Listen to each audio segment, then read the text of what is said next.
Welcome back, everyone. It's Wrestling with Your Calling with Dr. Conrad. Today, I've got a special guest today. He is the headmaster of my kids' school. He is, over the last three some odd years, we spent some significant time together. In one period of time, it was almost at least 1 to 2 hours a week just talking about life and just the world of being a administrator, executive, being brothers in the Lord, all kinds of things we talked about. And so I'm excited for you all to experience what I've experienced for many, many hours over the last 3 years, the story of Peter Hansen. Great guy, love his world, love his background, love all that God has done in him over the years that he's been an administrator and done the things he's done. I've gotten the last 3 years of his life in certain parts. And so I'm excited for you all to get a piece of his life as well. Peter, thanks for being on the podcast with me today. I appreciate you. Thanks for inviting me. Glad to be here. No problem at all. Well, I wanted to explore your world. You're now a headmaster, been a headmaster, at least at our school, for the last almost three some odd years. Love to hear sort of what brought you to this place of being just a head of school and an administrator. If you wouldn't mind telling us a little bit about yourself, kind of your past, your context, and then what kind of led you to the place of becoming who you are today. And then we'll explore some questions and things like that later. Yeah, I'd be happy to share a little bit about my background, life story. I was born in 1977. That was the year of Slinkies and Walkmans and Elvis's death. And I'm pretty sure that the Eagles' Hotel California was number one on the charts.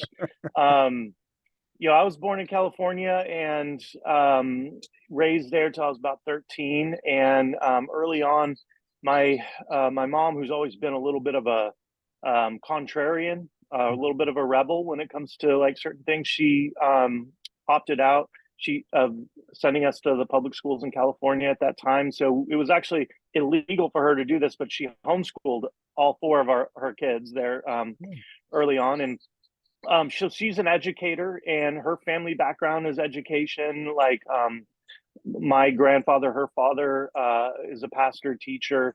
I'll speak more about him later because he became very influential in my life. When we moved to Texas from California, I was about 13 years old. And at that point, I started to get interested in kind of the deeper questions of life, really wrestling with some theological and philosophical issues, like, what is my meaning and purpose? Why am I here? What is God's calling for my life? That sort of thing. And that sort of started a journey. It was, sorry, I'm getting a call here. I'm declining it. That was at the time my mom realized that she needed help in educating her kids. We're getting to the point where we're getting ready for high school. She wanted to get us ready for college.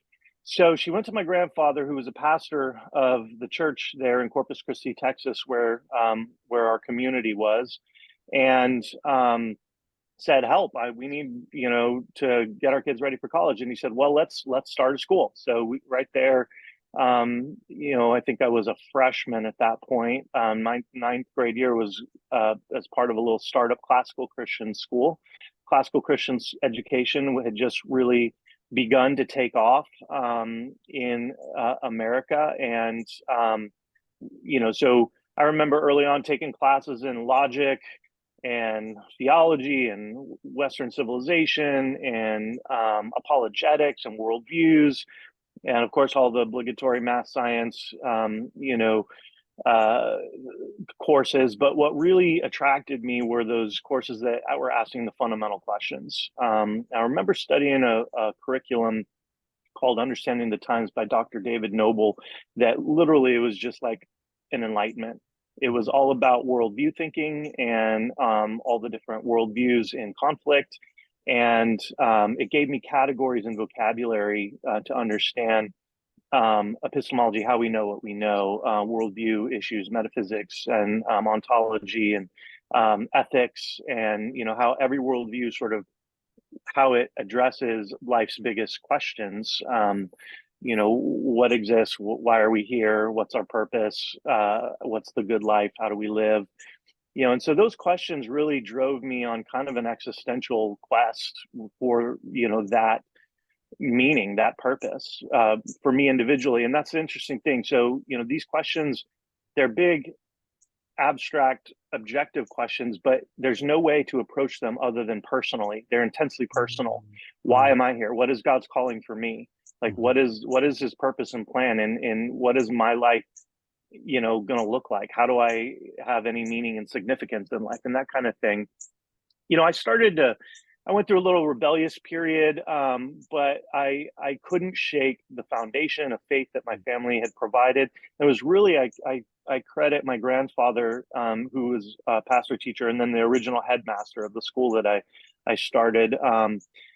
His influence in my life was significant. His preaching of the word, his teaching, his faithfulness to pour into his students, his curiosity, and his open-mindedness, Mhm. um, his scholarship, his careful attention to scholarship, and careful thinking and logical thinking and rational thought.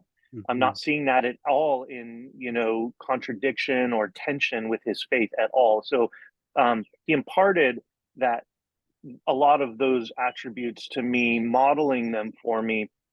And so that carried me into, it was after graduating from this small classical Christian school. I was the proud salutatorian of a class of three.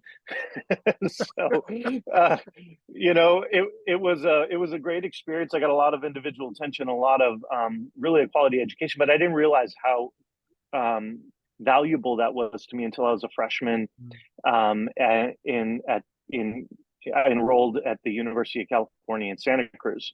And it was there that I began to be challenged, like, well, not everyone thinks like me. In fact, nobody thinks like me. I'm like one. I just remember my first class, it was an English class.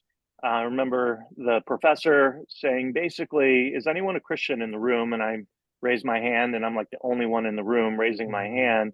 And she just said, listen, I'm just going to be honest with you. You're probably going to want to drop this class. We're going to get into topics that are going to make you uncomfortable. And you're just, my experience is that Christians aren't really open-minded on these social issues and these issues that we're going to be talking about. And I think it'd be better if you found a different class. And that really rattled me. And I went to the registrar's office. I was thinking, well, should I drop this? And I was like, no, I'm not going to do that. This is a test. This is going to be, an interesting thing. So I stayed in the class, and it was a challenge. It was unique, but I just remember, throughout, it challenged me throughout the entire class to defend my faith, and but to do it in a way that was academic, Mhm. and could appeal to, a public square format. So I wasn't just in the safe confines of a church or a Christian school. And I just remember a note that my professor wrote to me at the end of the course. As my last paper, and she wrote this note on the back of my paper and just said, "Thank you for not dropping the class. I really appreciate, um, that you took a stand consistently, and that you didn't just beat the Bible, that you used reason Mhm. and history and arguments and logic, and to defend your faith, and that you weren't, just another irrational, bigoted Christian, kind of Mhm. thing." I thought that was fascinating. That was a really neat experience for me, and it kind of launched me into another phase of my journey. I enrolled at Hillsdale College, a small liberal arts college in Hillsdale, Michigan. So I went from a sort of large state university where everyone partied like a Greek Mhm. to a small liberal arts college where everyone was learning how to think like Greeks.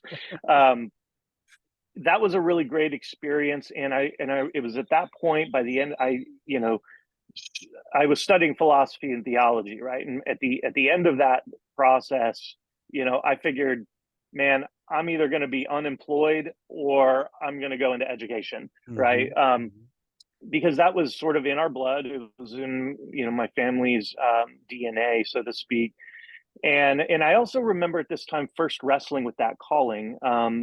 You know, I was approaching the end of my senior year, and I had a conversation, um, with one of my professors in which, I was kind of asking these questions like, what am I going to do with my life? And I'm not sure what I'm going to do after college, and what are my options and this sort of thing. And he just said, well, your calling is, it's that sweet spot between your passions and your giftings, the things that God has equipped you with, right? Mhm.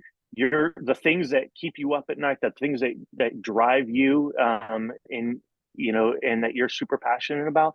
It's that sweet spot between your passions and then the world's greatest needs. Like Mm. if you can find where your particular skill set meets a significant need in the world, that is a sweet spot for calling that will continue for the rest of your life. Um, Wow. and it's more than a job. It's a true vocation, right? It's a true calling. And so I started thinking about that, and I just sort of realized that I became very convicted. Like in in the Gospel of Matthew, when Jesus is giving his great commission to his disciples.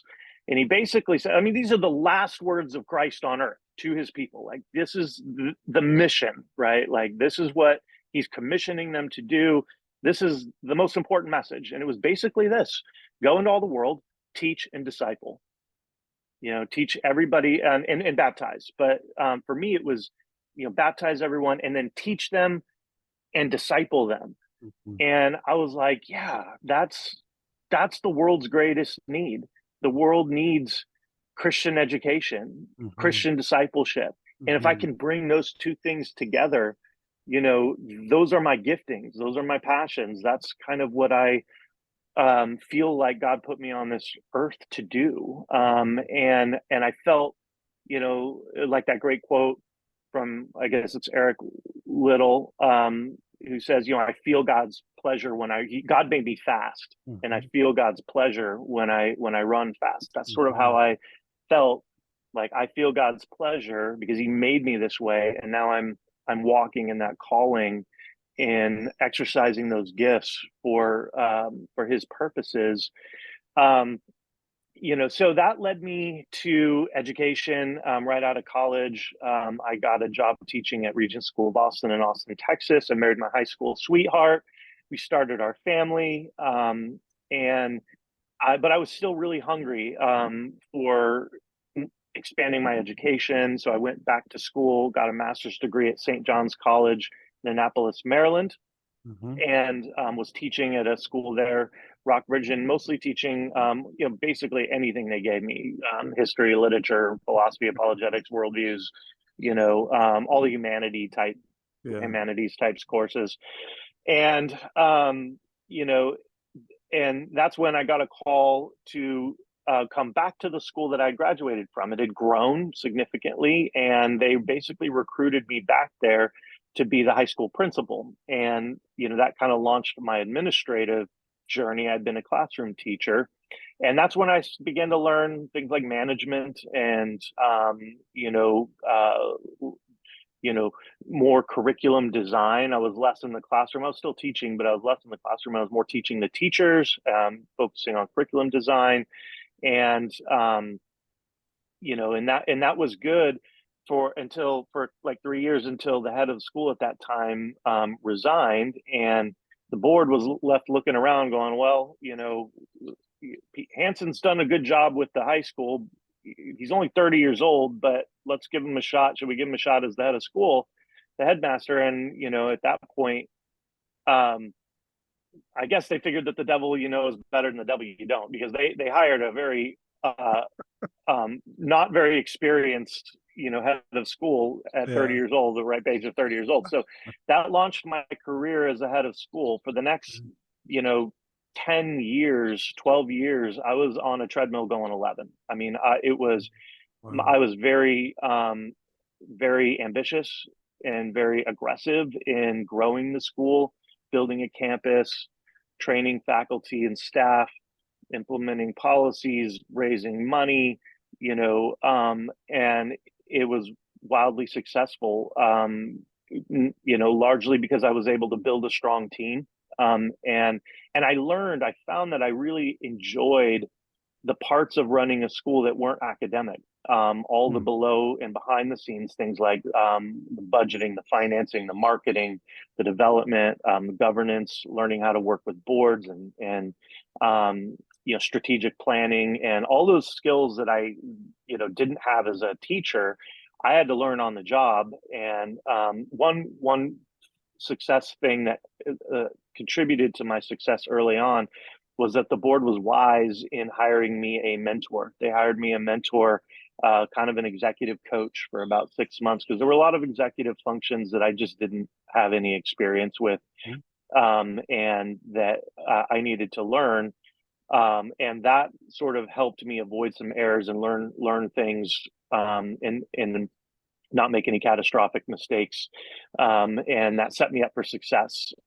So that was sort of the first tenure. After about 14 years there, 2 years, 3 years as the principal, 12, 13 years as the head of a school, it was at that point that we decided that we wanted to move on, and we didn't want to live forever in Corpus Christi. We had raised our family, had 4 kids at the time, all of them were in the school. We were at a point where we either needed to make a move, or we needed to stay where we were and let all of our kids graduate at the school we were at. So I grew the school from about 150 kids to about 350 kids, built our campus, gymnasium, fine arts center, just did a lot of, I felt like I'd done everything that I could do, was ready for sort of the next assignment. So I took a job as head of school at Lancaster County Christian School in Lancaster, Pennsylvania. So I went from literally one part of the country to the other part of the country, you know, and that was really an interesting. I was there for 2 years. It was kind of more of a turnaround job. The school was in decline and needed help. It had gone from like 700 to like 400 kids, maybe like 350 in the span of like 2 or 3 years. So it had lost a lot of enrollment. And looking at the school, I felt like I could really help it. I could contribute it to it, and I was open to it being a long term, situation. But after the first year, I began to really sort of feel a little more restless. Like, maybe God was going to move me on, and we weren't going to stay in Pennsylvania. We did love a lot about Pennsylvania, loved the school and all the people there. But we did miss some of the Southern culture that I was used to. It's just a different culture in Lancaster, Pennsylvania. And that's when an opportunity came to come to Trinity Christian Academy in Kentucky. And, I wasn't really interested in that at first, but really prayed about it, met with the school board and the Tates Creek Church Presbyterian Church session, and really felt a connection with them. I love the fact that it was connected to a church. That's one of the I think one of the most significant things that we need to do to strengthen both the church and the Christian school movement is for the two to be supportive of each other. And so having a supportive church body behind your Christian school gives you some protections, gives you some support, that I think is vital to the thriving of both the church and the Christian school, because we have the same mission, right? Advance the kingdom of God, through discipleship and teaching. And so I see a very good synergy there in terms of what we're trying to accomplish.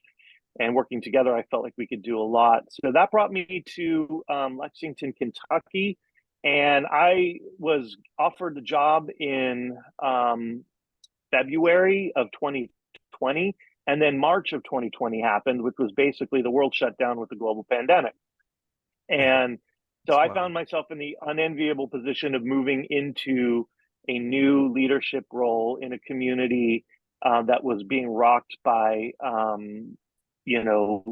uncertainty about their kids in the school and whether it was going to be open, and whether we were going to do online learning. And so I found myself navigating very uncharted waters, in a community that really didn't know me very well, that I hadn't built a lot of trust or credibility with. So that was 2 years of my first 2 years. It was the hardest leadership challenge I've faced.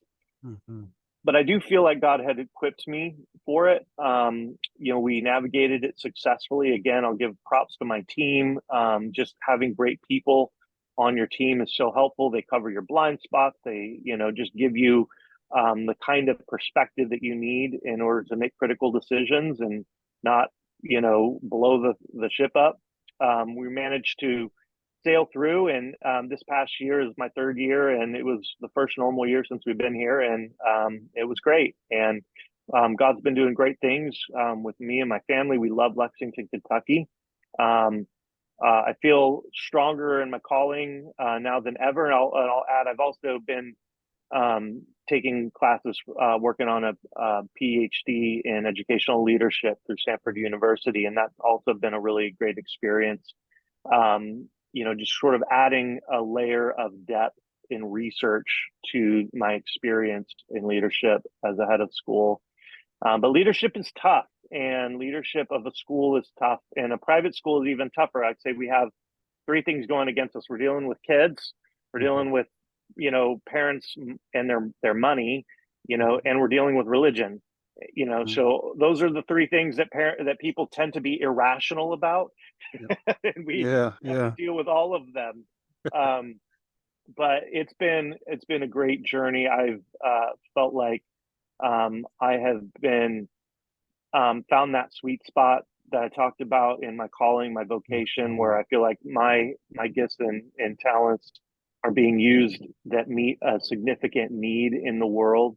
And I can't dream of doing anything else, really. It's been enormously fulfilling and exhausting, but it has been rewarding in so many ways, and in ways that I never dreamed.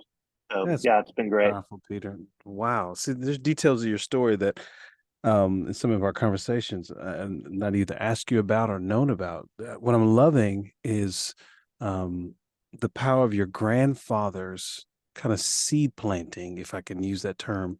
Um, I didn't realize there was a new school was birthed through your grandfather that Yep. laid a foundation, it seems like, to all that you're doing now.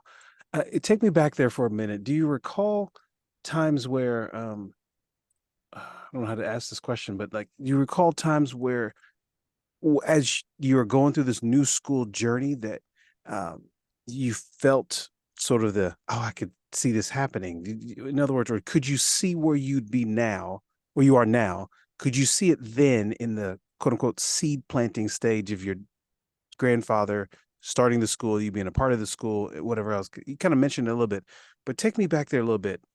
Is there distinct moments that you remember? It's like, oh, this is awesome, or wow, grandfather did this, or man, that'd be cool if I'm just curious if if anything bubbles up there. I'm curious.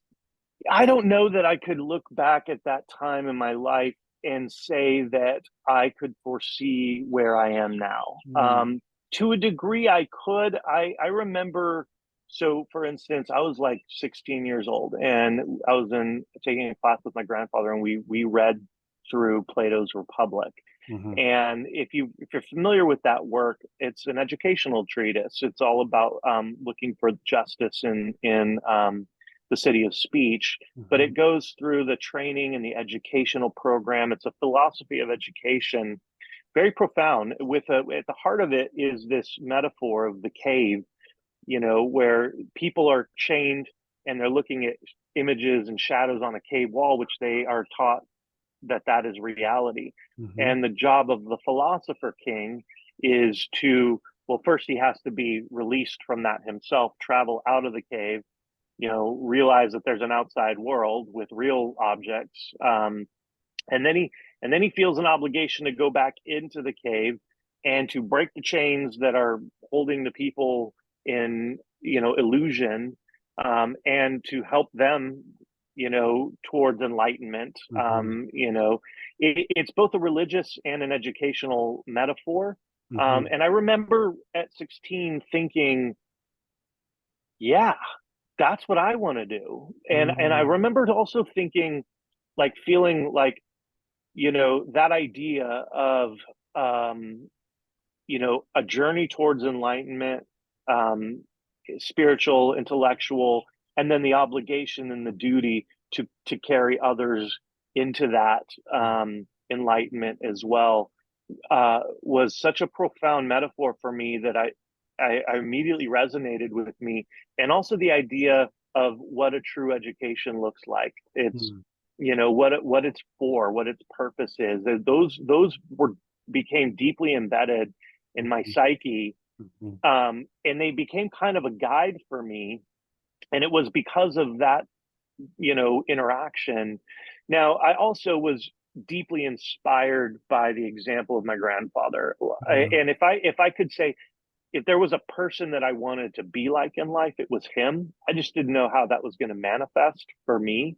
I thought I was going to be a Navy pilot because my dad was a Navy pilot. I thought I was going to go I ended up at Annapolis, Maryland, but not at the Naval Academy. sure. I was a Johnny, and the only thing we could ever beat the Annapolis guys on was a game of cricket we had once a year. That's hilarious. It I was love it. croquet, a game of Yeah. croquet.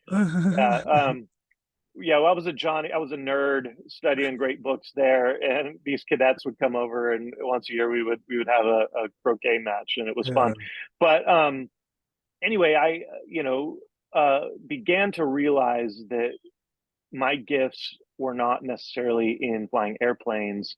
They were Mm, more in the realm of ideas, in the realm of mhm, education, mhm, and then I had the example of my grandfather. I had my training, and in this passion for um, educational service, enlightenment, religious experience, these kinds of things that were driving me. And I will say, like growing up under my grandfather's teaching, he embedded so much in there with biblical worldview, mhm, and the pursuit and the shaping of my life according to not our modern culture, but according to God's blueprint in His Word, mhm. became such a guiding force in my life. And the more I pursued that rabbit trail, the deeper I got into that, the more comprehensive and total it became. It kind of consumed me. I was like, yeah, all of life, every aspect of it has to come under the lordship of Christ, and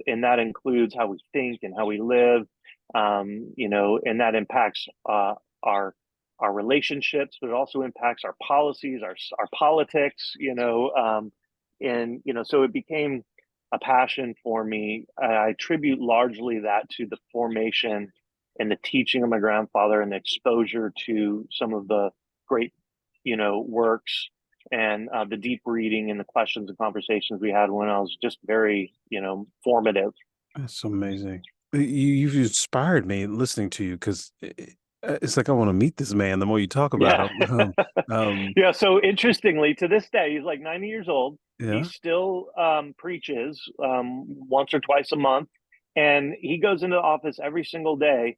And there is a stack of books this tall from the ground floor Yeah. up towards his desk. Yeah. And my favorite thing to do with him every time I visit him is to go and say, "What are you reading?" And we just start talking about books. And he tells me, even to this day, what God is showing him in the scholarship, and he reads deep scholarship. Like he's always giving me books, ones that Oxford University Press publishes, and Yeah. like you Oh, know, real literature stuff. So yeah, it's his example has been just so incredible. that's absolutely amazing. What's making me think about is this almost this generational legacy or this seed that he's planted. And I keep using the word seed of like, here's something planted in the grandson.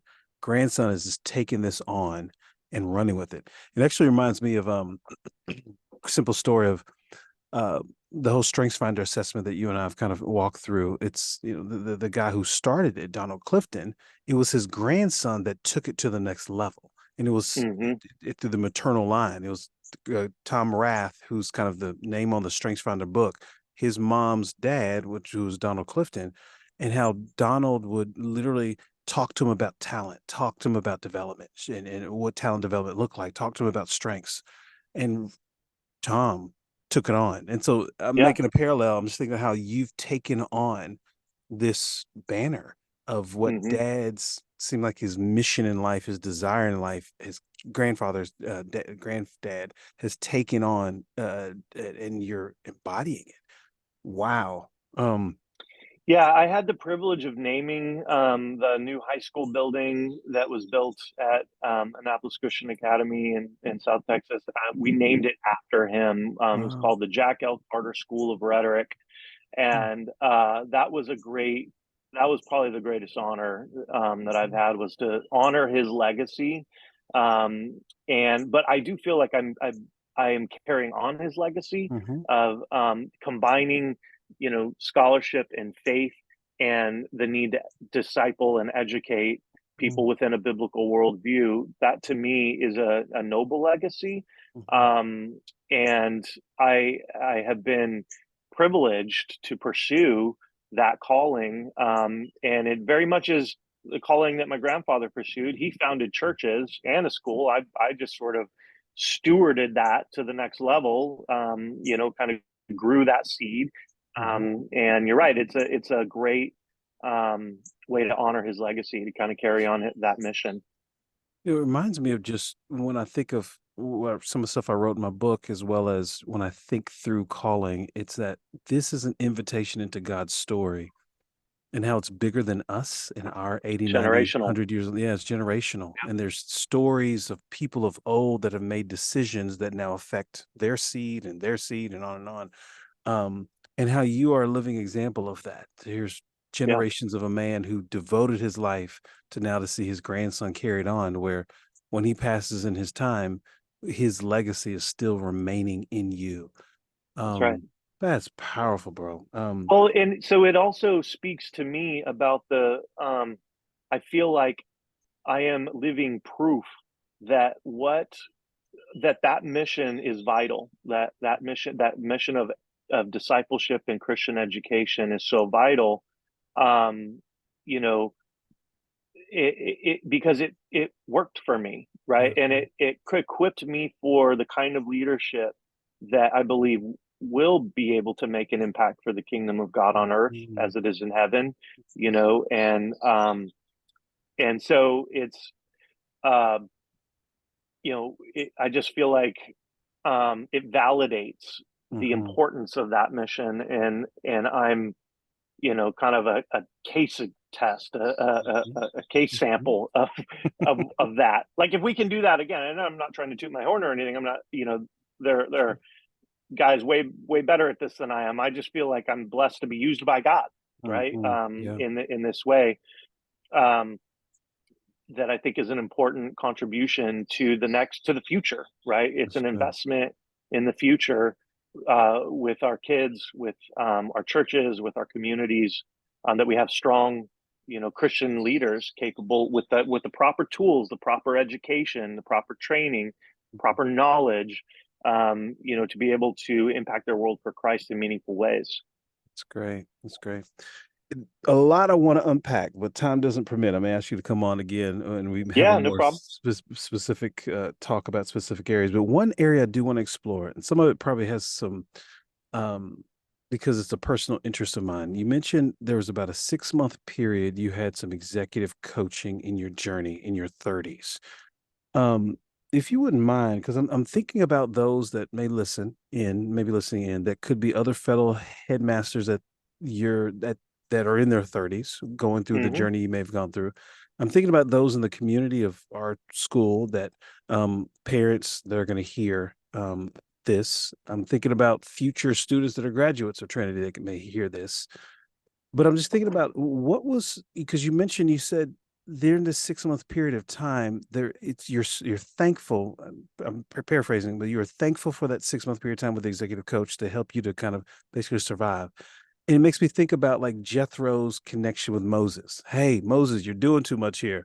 Let's separate this into categories and structure this and, give whatever. This is how here's wisdom that came, in essence, from an outsider to help align some of the things that you may have been doing. If you don't mind taking us, zoom us into that Yeah. part of the story, give us some context so that we kind of say, this is what was happening, and then how the coach helped there. And then we'll transition to start landing the plane here shortly.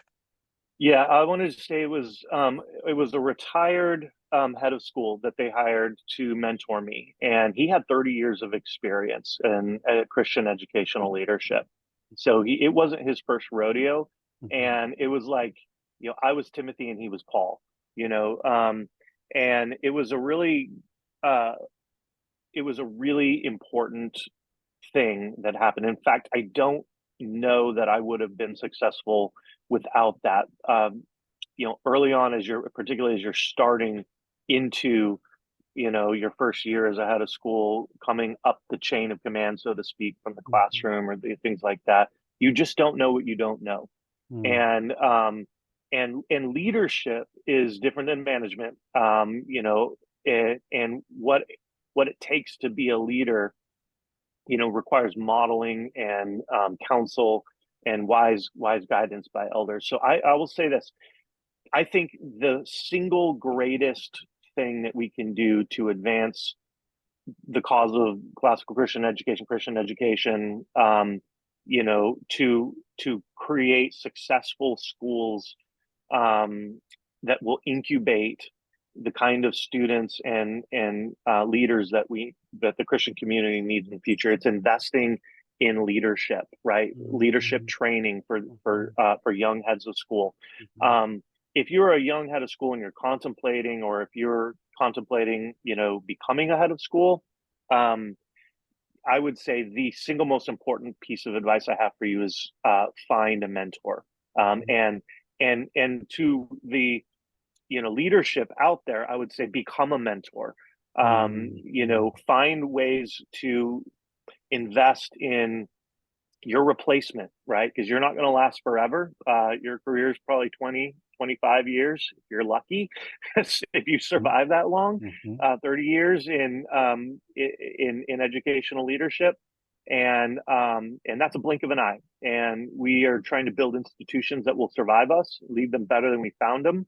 So we're Mhm. stewards, that calling. And part of good stewardship, I think, is preparing for that future, for your transition, raising up new leaders who will take things farther than you, like Yeah. we talked about.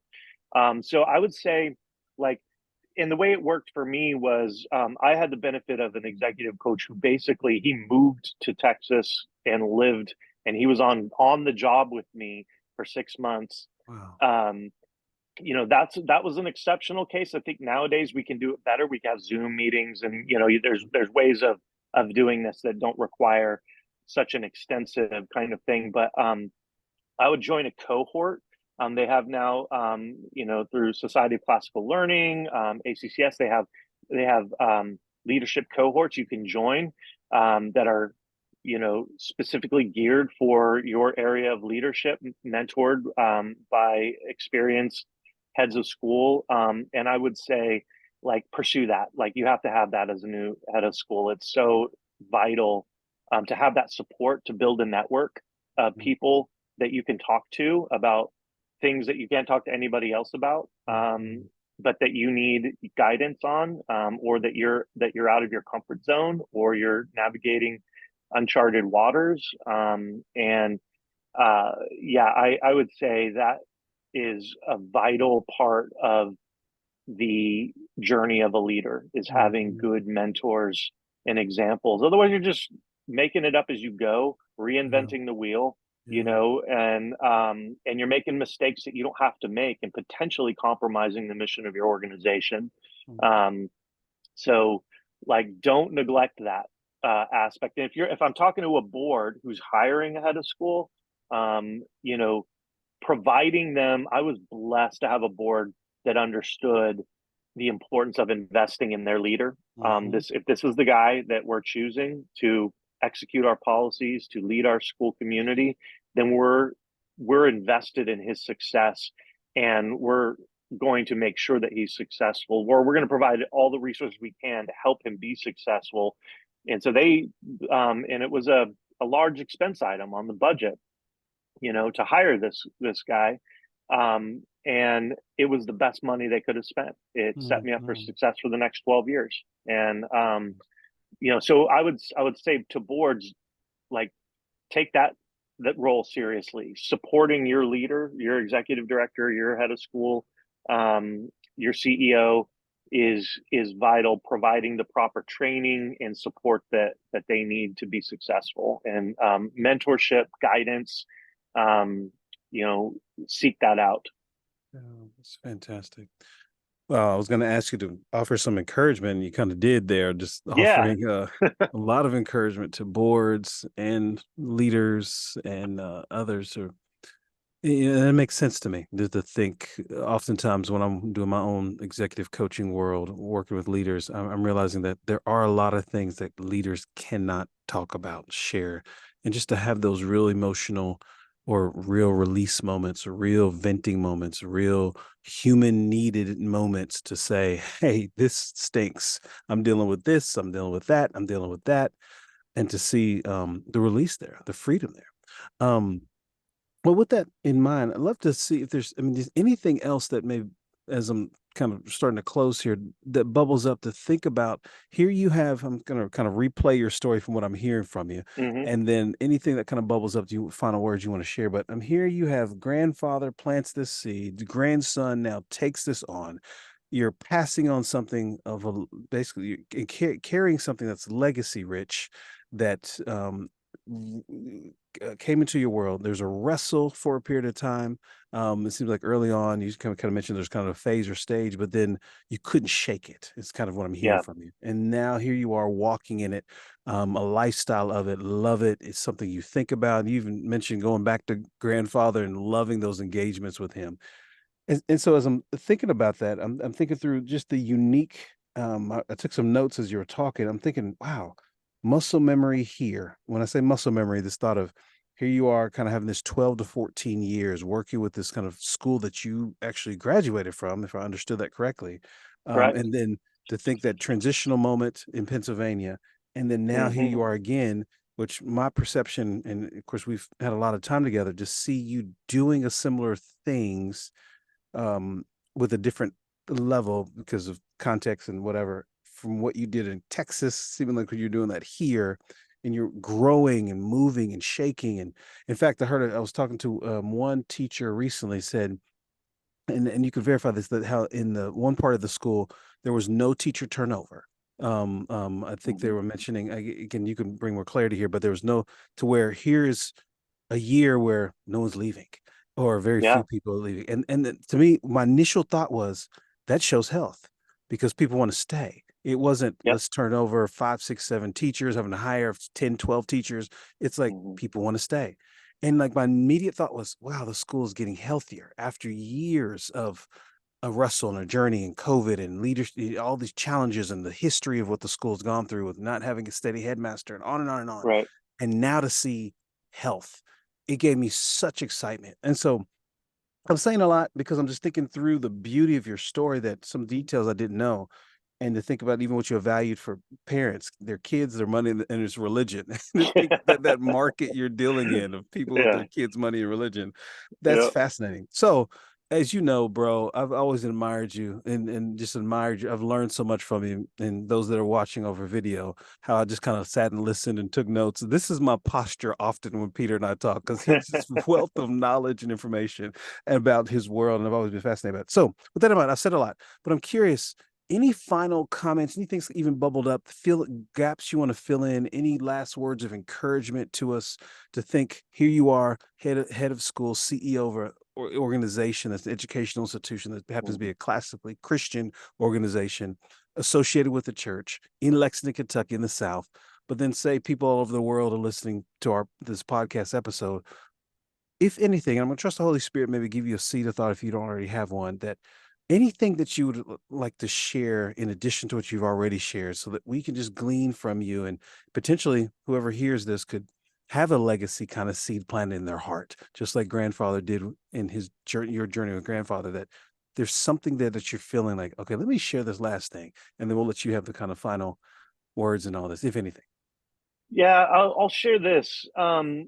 So leadership, and I'm going to generalize. That's fine. Leadership takes a toll, and often as a young leader, you don't realize the toll that it's taking until it's too late, Hmm. or until you're ready to have some sort of breakdown, or till things become so dysfunctional in your personal life because you're putting all your eggs into building your career, your you're goal focused, and typically leaders tend to be those kinds of people. Like they're just driven, they're career minded, or they have big goals, they're dreamers, visionaries. That's kind of how I was. And it's really easy to take your eye while you're focused on that ball, to take your eye off, sort of what's going on, in your personal life, your marriage, your kids, your faith, your heart. Um, and I would say, one of the things that I would recommend is for leadership to be sustainable.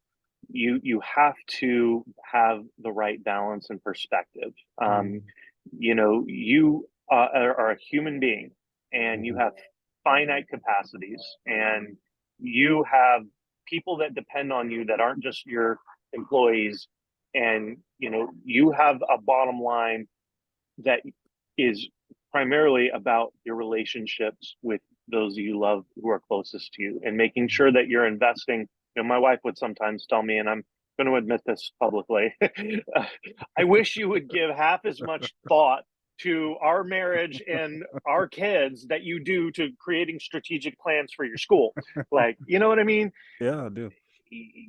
And I was grateful to have just such an incredibly supportive wife. And she carried the load for me at home a lot, so that I could do the big things for the kingdom of God that I was trying to do. But I also realized, you know, late, that the cost of that was, that there was a cost to that. Mm, And so I'd say, you know, um, sustainable leadership means early on recognizing your limitations, and making sure that you are taking care of your you know it's self-care, it's home care, it's family care. Like, mm, make sure that your family's first before yeah. your school family, before your job, or your goals that you're trying to hit.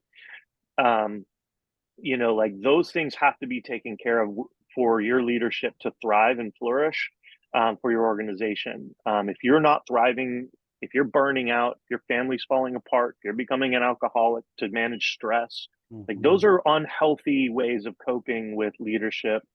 Um, and that's when people fall apart. And I just think, how we approach as leaders, our jobs, you know, requires that we take stock of those things, that we count the cost, that we mitigate. And that's, again, having a good mentor, having someone outside going, yeah, you need to take a break, or you need to stop thinking about this. You need to go home and, like, spend some time with your wife, Mhm, mhm. and have some quality time with your kids, because they need your mentorship more than anybody.